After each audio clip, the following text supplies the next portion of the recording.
அனைவருக்கும் வணக்கம். என் லைஃப்பில் இந்த மாதிரி ஒரு பெயின்ஃபுல்லான ஒரு சுச்சுவேஷனை நான் ஃபேஸ் பண்ணதே கிடையாது. மனசு முழுக்க வலி வலி மட்டும்தான். இந்த சுற்றுப்பயணத்தில் என்னென்ன மக்கள் பார்க்க வராங்க, அதுக்கு ஒரே ஒரு காரணம் தான் அவங்க என் மேலே வச்சிருக்கிற அன்பும் பாசம். அந்த அன்புக்கும் பாசத்துக்கும் நான் எப்பவும் கடமைப்பட்டிருக்கிறேன். அதனால தான் இந்த சுற்றுப்பயணத்தில் மற்ற எல்லா விஷயங்களையும் தாண்டி மக்களுடைய சேஃப்டி, அதில் எந்த காம்ப்ரமைஸும் பண்ணிடக்கூடாதுன்றதுக்காக தான் அது என் மனசில் ரொம்ப ஆழமாக இருக்கும் அந்த எண்ணம். அதனால தான் இந்த அரசியல் காரணங்கள் எல்லாத்தையும் தவிர்த்துட்டு ஒதுக்கி வச்சுட்டு மக்களுடைய சேஃப்டி மட்டும் மைண்டில் வச்சுக்கிட்டு அதுக்கான இடங்களை சூஸ் பண்ணுறது, அதுக்கான இடங்களை பார்த்து பெர்மிஷன் கேட்குறது, போலீஸ் டிபார்ட்மெண்ட்டில் அதை ரிக்வெஸ்ட் பண்ணி கேட்போம். ஆனால் நடக்கக்கூடாதது நடந்துருச்சு.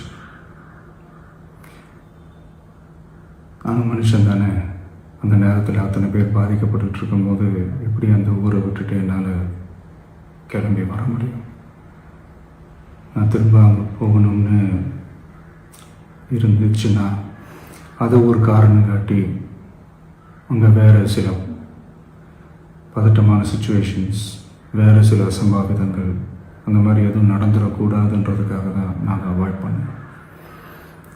இந்த நேரத்தில் சொந்தங்களை இழந்து தவிக்கிற அத்தனை குடும்பங்களுக்கும் என்னுடைய ஆழ்ந்த இரங்கலை தெரிவிச்சுக்கிறேன். எனக்கு தெரியும், என்ன சொன்னாலும் இது ஈடையாகாதுன்னு எனக்கு தெரியும்.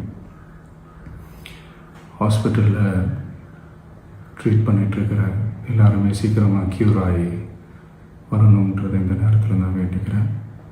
கூடிய சீக்கிரமே உங்கள் எல்லாரையும் நான் சந்திக்கிறேன். இந்த நேரத்தில் எங்களுடைய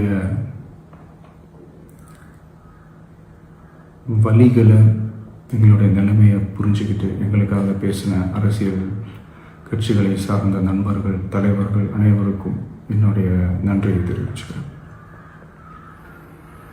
கிட்டத்தட்ட ஒரு 5 மாவட்டத்துக்கு பிரச்சாரத்துக்கு போனோம்.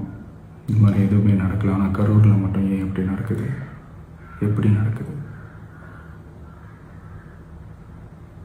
மக்களுக்கு எல்லா உண்மையும் தெரியும்.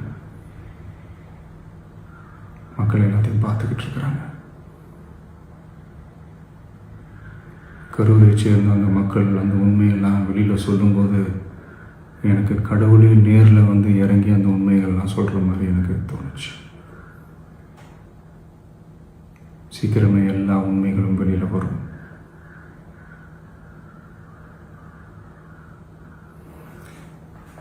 எங்களுக்கு தரப்பட்ட இடத்துல நாங்கள் போய் அந்த ஸ்பாட்டில் நின்று நாங்கள் பேசிட்டு வந்தோம். அதை தாண்டி எந்த தவறும் எங்கள் சைடில் நாங்கள் எதுவுமே செய்யலை. பட் இருந்தாலும் எங்கள் கட்சியை சேர்ந்த நிர்வாகிகள், தோழர்கள் மேலே எஃப்ஐஆர், அது மட்டும் இல்லை சோஷியல் மீடியாவை சேர்ந்த நண்பர்கள், தோழர்கள் அவங்க மேலே எஃப்ஐஆர்லாம் போட்டு இப்போ பிடிச்சிக்கிட்டு இருக்கிறாங்க.